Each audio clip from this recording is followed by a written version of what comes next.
Okay, so now that you have defined what the problem you are going to be addressing is, now it's time to figure out how much of a problem really is for your target audience.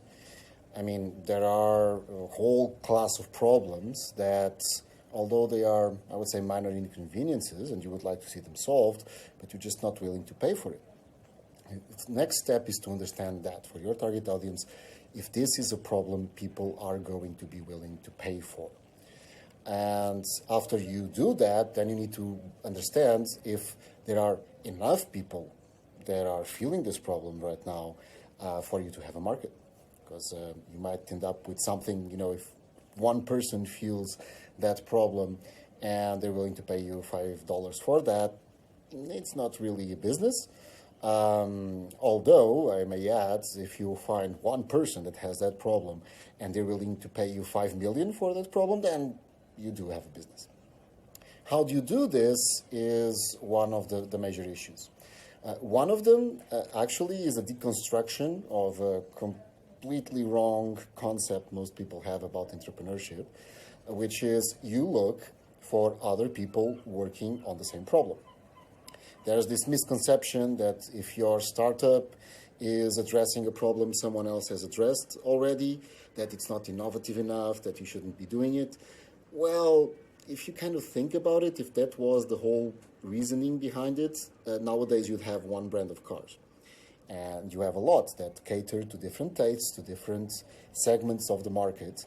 And here it's exactly the same thing. But if you have competition, if there are people that are already addressing this problem and they're making money with it, then you know that your market is willing to pay to have that problem solved. Now it's only a matter of coming up with something that differentiates your solution enough from what's already being done so that you have a business you can go out to the market and outcompete the players that are currently operating. Another way that you can understand if this is a problem that is big enough is to get direct market feedback.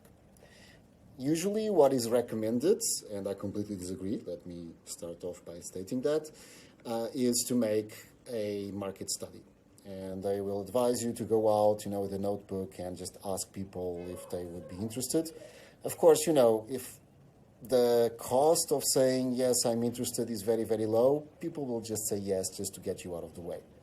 So the only real way for you to get direct feedback from your potential customers is to ask them to pay for it, even when you don't have a product yet.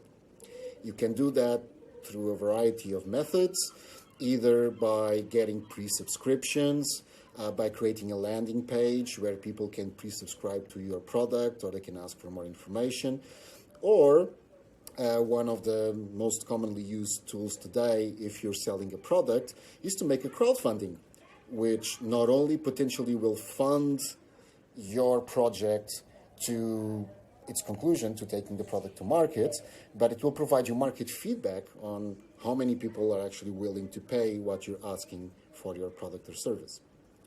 And we'll see what's next time, okay?